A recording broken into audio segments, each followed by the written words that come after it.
Programme میں دوبارہ خوش آمدید کہتے ہیں. خان صاحب، آپ چاہتے ہیں کہ ایسا اکاؤنٹیبلٹی کا نظام ہو جس کے اوپر الزام لگے وہ بچ نہ پائے.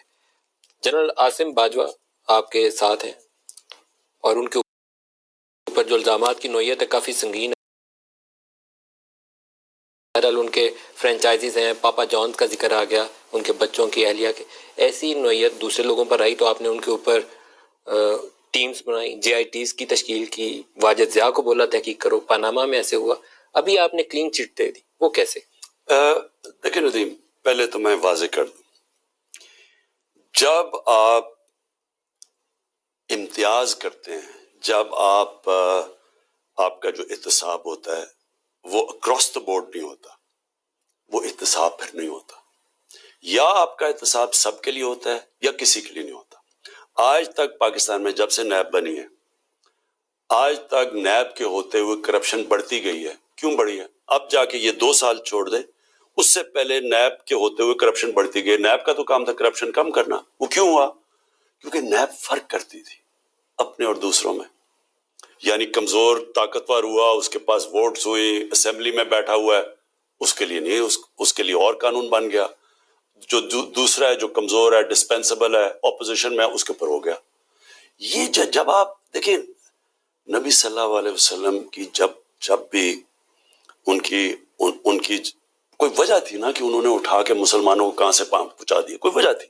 اس کے اندر ان کی ایک بہت بڑی یہ ان کی جو حدیث ہے کہ بڑی قومیں تمہارے سے پہلے تباہ ہوئی جدھر ایک قانون طاقتور اور ایک کمزور کے لیے. اگر ہم یہ طاقتور اور کمزور میں فرق کریں گے، پاکستان میں کبھی بھی ہمارا ملک آگے نہیں بڑھے گا اور کبھی بھی اس ملک میں چوری نہیں ختم. آپ پھر اس اصول کا اطلاق کیا کیوں؟ ایک ان کے اوپر الزام لگا، انہوں نے آ کے بڑی تفصیلی میں پوری ایک ڈاکیومنٹ پروڈیوس کی کہ جی یہ جواب ہے ان سب کے. اب اگر کوئی وہ آگے کہتے ہیں کہ نہیں جی یہ کوئی ڈسپیوٹ کرتا ہے اس کو ہمیں وہ دے، ہم اس کو کروا دیں گے. لیکن میں آپ کو یہ بتا رہا ہوں، آپ کو تحقیقات نہیں کرانی چاہیے ایز پرائم منسٹر، جیسے آپ نے باقیوں کا کہا واجد ضیاء کو دیکھو شوگر میں کیا ہوا، پاناما میں کہا گیا دیکھو نواز شریف کے پاس کیا ہوا. یہاں پہ بھی آپ کرتے تاکہ ٹرانسپیرنسی کے تقاضے پورے ہو جاتے. میں آپ کو واضح کر دوں، انہوں نے ابھی تک جو ہمیں چیزیں پریزنٹ کی وہ ہم نے دیکھی، انہوں نے سارے کی چیزوں کے جواب دیے ہوئے تھے. اگر کوئی مزید، اب دیکھو انہوں نے تو پبلک ڈاکیومنٹ ہے نا، کوئی بھی مزید اگر اسے کویسچن کرتا ہے ہم اس کو انویسٹیگیٹ کریں گے. میں بالکل کروں گا. اور میں آپ کو آج کہہ رہا ہوں کہ میری نظر میں جب آپ اپنے چوروں میں اور دوسرے چوروں میں یا اپنے کرپٹ میں اور دوسرے کرپٹ میں جب فرق کرتے ہیں، احتساب ختم ہو جاتا ہے.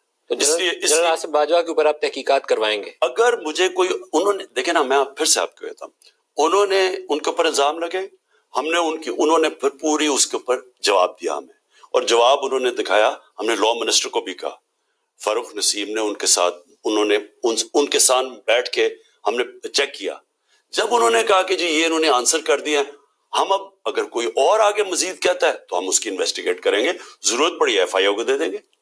سو you are not moving head unless کہ کوئی کمپلین اور آپ کو ہے، کیونکہ نواز شریف نے کہا تھا مجھے تو قطری کھاتا ہے، میرے وہ دادا میاں کوئی جائیداد تھی، اس نے کہا حسین کو دے دو، تو وہاں پہ بات قابل قبول نہیں تھی، تحقیقات کروائی گئی. دیکھیں تو شاید آپ کو ایون ہینڈیڈ رہنا چاہیے. آپ نے نبی پاک کی سیرت سے حوالہ دیا تو اس سے بڑھ کر تو ہمارے پاس کچھ ہے ہی نہیں ہے نا. تو ایون ہینڈیڈ رہے، میرے خیال میں مثال قائم کریں، بسم اللہ کریں. بالکل آپ ٹھیک کہہ رہے ہیں کہ اس میں کبھی بھی ہمیں فرق نہیں کرنا چاہیے، یہ بالکل آپ ٹھیک کہہ رہے ہیں. اور جس دن ہم نے کرنا شروع کیا یہ سارا احتساب کا عمل ختم ہو جائے گا.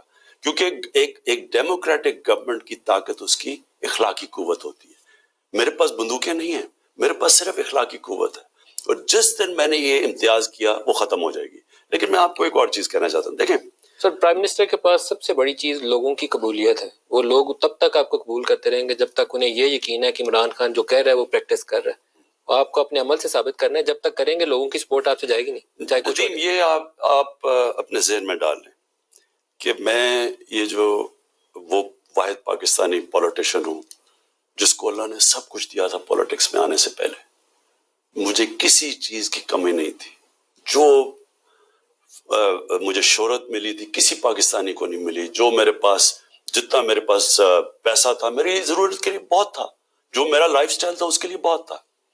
میں صرف آیا تھا کیونکہ میں پاکستان کی پہلی جنریشن ہوں جو آزاد ملک میں پیدا ہوا تھا. میرے ماں باپ غلام ہندوستان میں پیدا ہوئے تھے، اور ہم نے دیکھا تھا پاکستان کو اوپر جاتے ہوئے اور پھر نیچے آتے ہوئے.